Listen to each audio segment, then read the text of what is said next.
Mato Grosso do Sul abriga a segunda maior população indígena do país. São 70 mil índios, distribuídos em 7 etnias: Caduel, Guató, Ofaieche-Avante, Quiniquinau, Aticum, Terena e Guarani. Os guaranis somam 44 mil indivíduos e são a etnia com as maiores taxas de violência, desnutrição, mortalidade infantil e suicídios. Sofrem com um processo histórico de opressão que subtraiu seus territórios, cultura e modo de ser.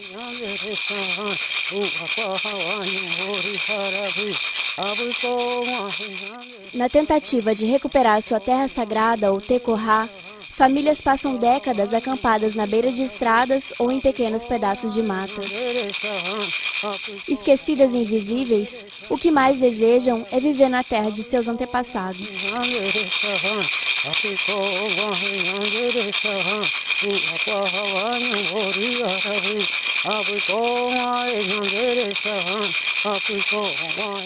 Chega a morar aqui, porque é nossa área.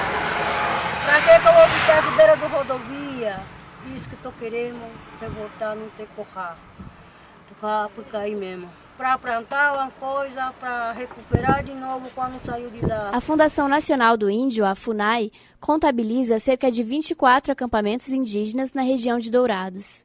Aline Crespi, que pesquisa antropologia e história indígena, fala sobre a formação desses acampamentos no estado. Bom, os acampamentos indígenas no Mato Grosso do Sul, eles começam a surgir na década de 1980 e eles são resultados de um processo histórico, que é o processo de esbulho das terras indígenas, né, o processo de expropriação das terras indígenas, na medida que o sul do estado do Mato Grosso do Sul, à época estado do Mato Grosso, começa a ser colonizado. E aí tem todo um histórico, né?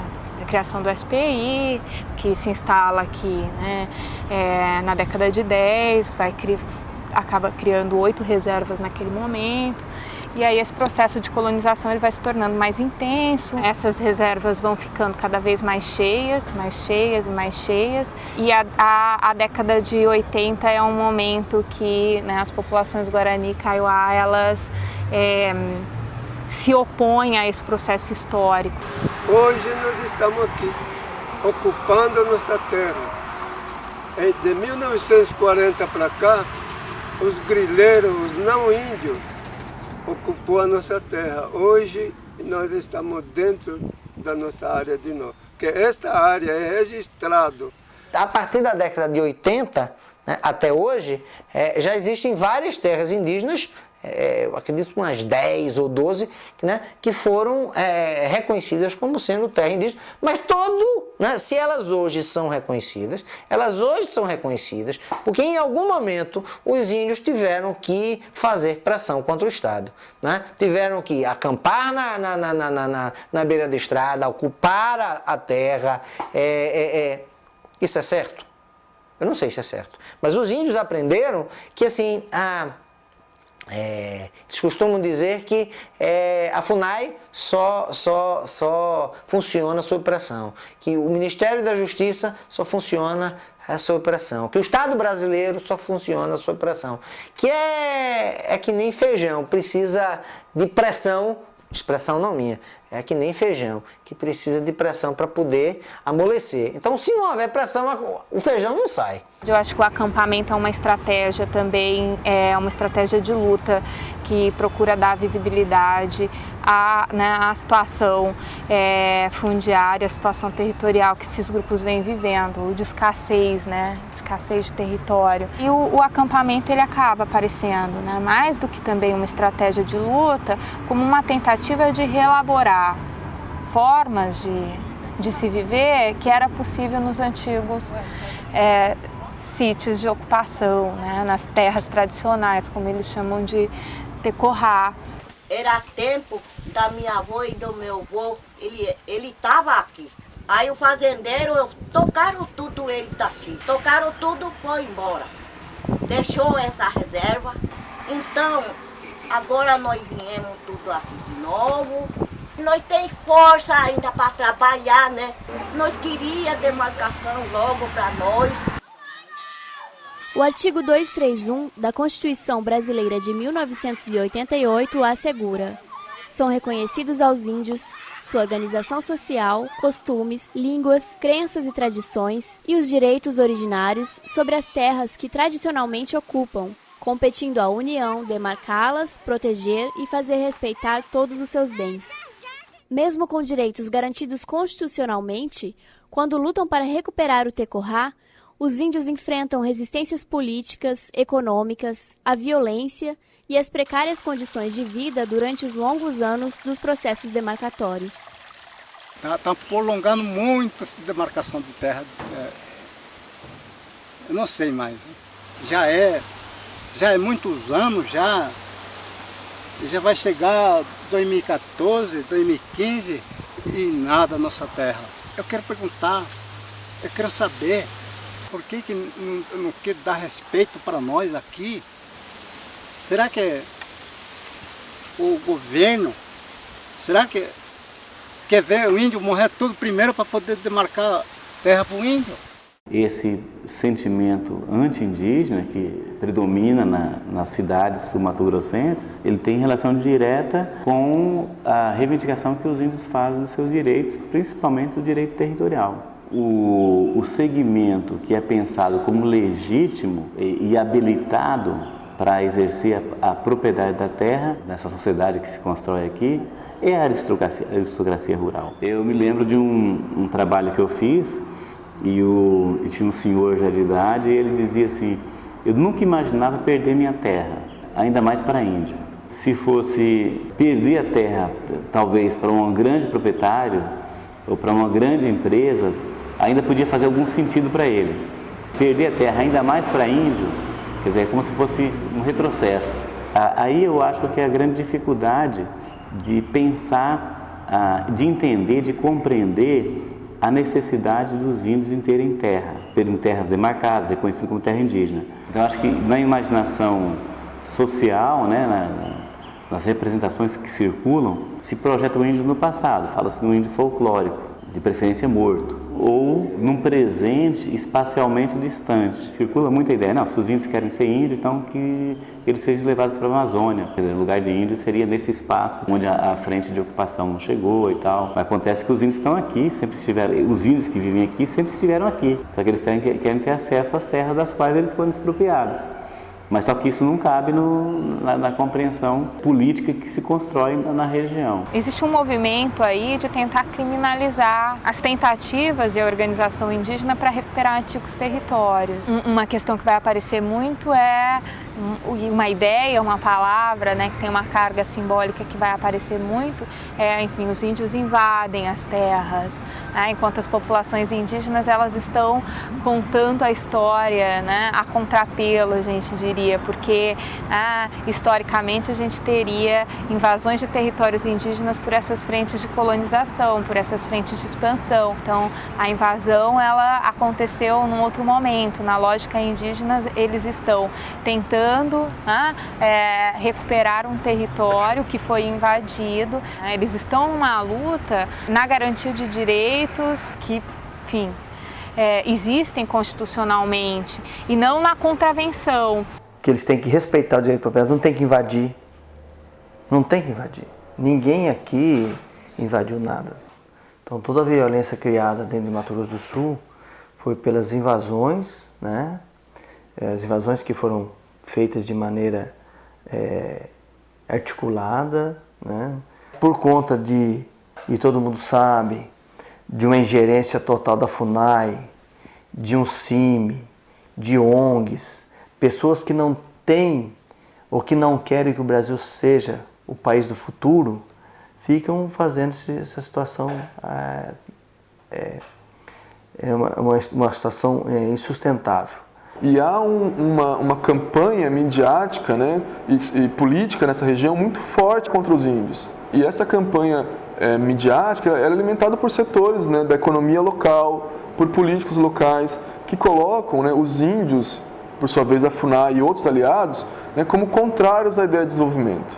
Né? Mas qual é a ideia de desenvolvimento que é mais adequada? Uma predatória, exploratória, voltada para commodity, ou um modo de desenvolvimento onde se envolvam as pessoas né, em formas de vida muito mais produtivas e saudáveis. Né? E não só para os índios, mas também para nós. O nosso papel como agente público, né, é fazer com que eles sejam ouvidos e fazer com que o direito à diferença, que é resguardado aos índios, seja efetivado. Né? Então, o discurso do agronegócio em colocar a FUNAI, né, como uma incitadora, né, a nossa função é proteção e promoção de direitos. Quem faz política dos indígenas são os índios, a gente faz política do Estado, né, mas sabendo que a nossa função primordial de existência é garantir o direito dos povos indígenas. E a visibilidade que ganhou a questão Kaiowá-Guarani, né, coloca hoje uma necessidade de se olhar para esse processo do Mato Grosso do Sul com uma atenção específica. Né, porque aqui, diferente da Amazônia, onde houve maciçamente grilagem, ocupação de madeireiro, aqui também houve, né, mas aqui é um complicador. Né, os títulos mais antigos, eles são reconhecidos. Então, a dívida do Estado com os índios é muito grande. Né, e cada dia que passa ela sobe mais, né, por conta dessas situações de violência que você vê acontecendo com essa população que mora em beira de estrada. Né. Você retira tudo que os índios têm, dignidade, terra, subsistência, etc, etc, etc. E aí, assim, o índio é índio, mas a gente, como eles sempre dizem, né, nós somos humanos, nós somos humanos. Assim, eu nunca tive na minha vida, eu não me lembro de nenhuma vez na minha vida, né, ter tido a necessidade de dizer para alguém, eu sou humano, eu sou humano. Eu acredito que quem está assistindo esse vídeo vai dizer também, eu também nunca tive a necessidade de asseverar a minha humanidade. Mas os índios o tempo todo, né, repete como se fosse um mantra, nós somos humanos, nós temos direito, nós somos humanos. Não vamos discutir aqui se os povos indígenas têm direito ou não têm direito, que isso não é função nossa. E se eles têm algum direito ou alguma coisa, eu acho que isso não é só debitado na conta do setor rural. É a sociedade como um todo que tem que resolver. Se é que tem algum débito com a nação indígena, é a sociedade como um todo que tem que resolver.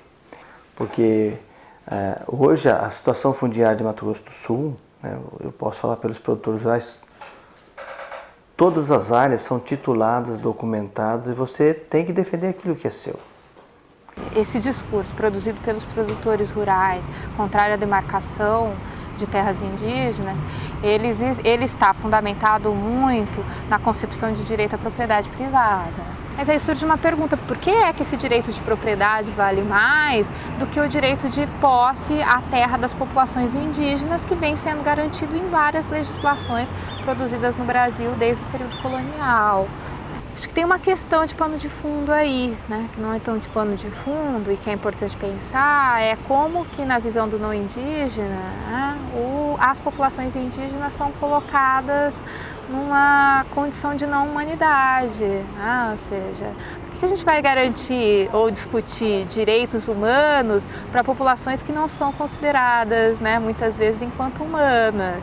Acho que é uma questão que está muito bem resolvida nas ciências humanas, que não está resolvida, e vai fundamentar também essa lógica de negação das populações indígenas e negação dos direitos indígenas, porque quando se nega os direitos das populações indígenas, se faz isso porque se nega também as próprias populações indígenas, né?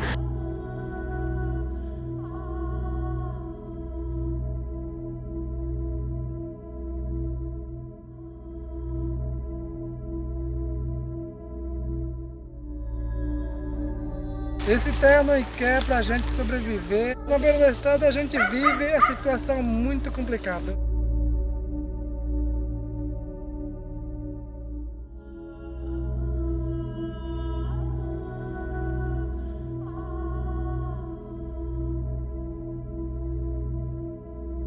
A nossa família fica à distância da escola. Os pessoal da educação não veio procurar a gente para pôr a nossa criança na escola. Então daqui a pouco ele já vai ter uma idade, já aí a escola já não vai pegar mais. Essa escola, essa educação fica muito difícil. A situação do veneno, então eles estão sempre muito próximos da plantação e os fazendeiros passam venenos até a margem, né? O veneno chega nas crianças, a água, né? Que é a água do córrego, tem um córrego próximo ali que também escoa veneno. O esgoto joga nesse riozinho, então quando chove, fede-se água. E mesmo assim a gente tem que tomar, não tem condições onde pegar água, onde vai lavar roupa, a gente tem que usar só mesmo essa água. E a comida aqui também, a cesta básica, a FUNAI manda um pouco. Cada 2 meses manda a cesta. A gente vai lá e fala que não tal dia vai, mas a gente espera, não vem. Então agora já vai fazer um mês e pouquinho de novo, que não mandou a cesta. Esse fica complicado, por isso eu falo muito que nós tem que lutar para ganhar esse pouquinho de vitória, pelo menos para plantar alguma coisa, para a gente sobreviver. Não deveria mais ir lá no FUNAI e pedir o cesto. Nós já tem terra, nós precisamos plantar. Permanecer no acampamento não é uma situação nem um pouco fácil, né? E eu penso muito nisso, eu pergunto, então, por que é que eles permaneceriam nesse espaço, nesse lugar, né, se não fosse por um vínculo, uma relação ali afetiva com aquele território? Para isso, gente, Caiová Guarani tem terra. Fazendeiro falou, minha terra é minha terra, não é de fazendeiro não, do índio mesmo. Primeiro que ganhou terra de índio mesmo. Aqui terra parece que é sangue de índio. Damiana fala do sangue de seus familiares derramado na beira da estrada. Primeiro o marido, morto por atropelamento. Depois, a líder espiritual da comunidade, Alzira Nelita, envenenada por agrotóxicos.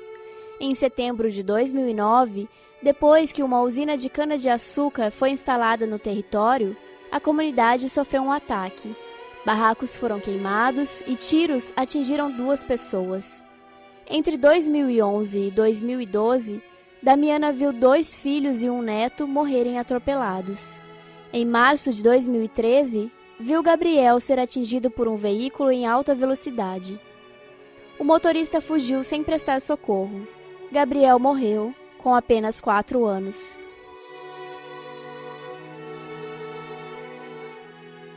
O nosso acompanhamento no Ministério Público Federal da comunidade Apicaí começa a se intensificar a partir de 2009, quando chega o plantio da cana. Até 2009, a comunidade vivia em uma relativa tranquilidade. E aí, quando você chega à usina de cana, né, começa a proteger a propriedade privada, né? É muito contraditório essa coisa, porque nessa ideologia do desenvolvimento e do progresso e agora, essa nova ideologia, que é a ideologia dos combustíveis limpos, né, dos sustentáveis, recicláveis, você acaba tendo um caso claro de racismo ambiental, né?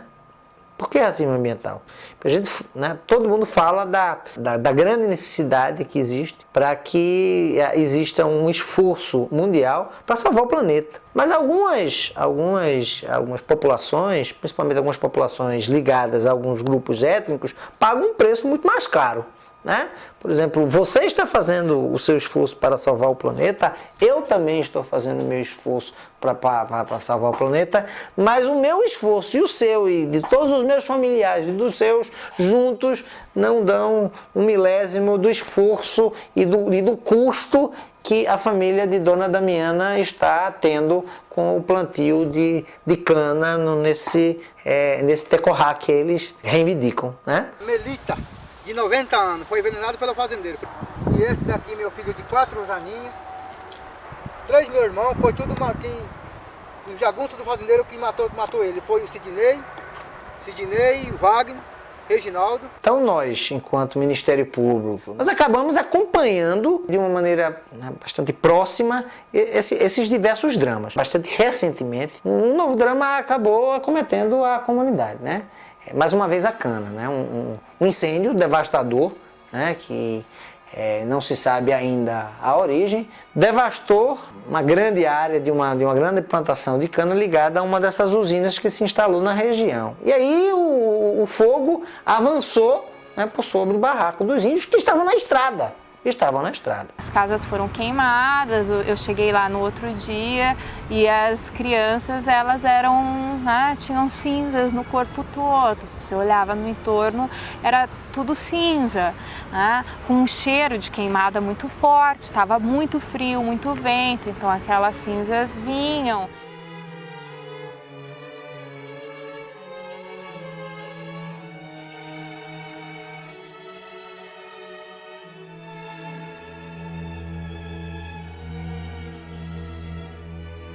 Os índios devem a muita sorte, né? Assim, só terem havido perdas materiais. Perderam tudo que tinham, né? Mas na felicidade de perder, né, tudo que tinha, porque nenhuma vida foi ceifada. Eu acho que diante da situação onde eles estavam, né, da localização onde eles estavam, se o incêndio tivesse ocorrido à noite, poderia ter sido uma fatalidade. Após o incêndio, os indígenas de Apicaí passaram a ocupar uma faixa de terra entre a plantação de cana e a mata. A reocupação é um ato de coragem, é um ato de fé, é um ato político, é um ato que acaba sintetizando uma luta. Quando os americanos chegaram na Lua, né, a primeira coisa que eles fizeram foram fincar a bandeira americana para dizer: a Lua é minha, aqui está a minha, né?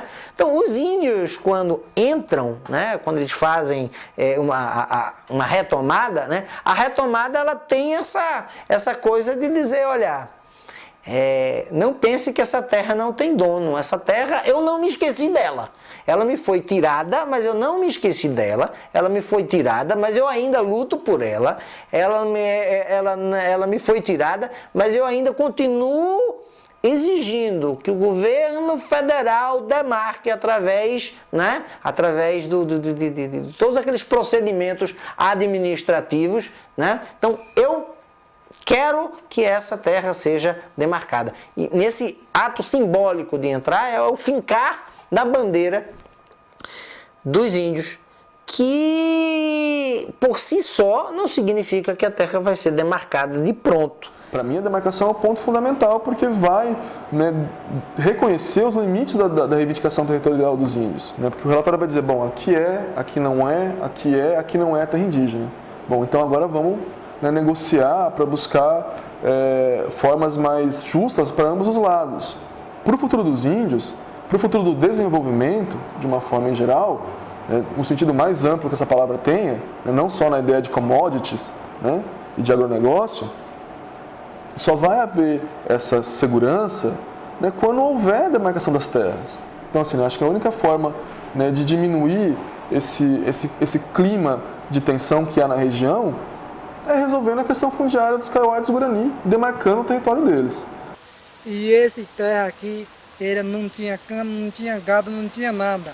Era cerrado, era o tipo assim, era floresta, os índios, os povos indígenas Kaiowá e Guarani viviam, mas hoje em dia já vivem no limpo, não tem mais nada para respirar. Por isso que eu falo, nós vamos lutar para ganhar nosso território, nós vamos salvar a pequena floresta. Por isso que agora sempre estou lutando a terra do meu pai. A lugar que meu marido morreu da luta. Agora sempre eu estou lutando antes de não morrer.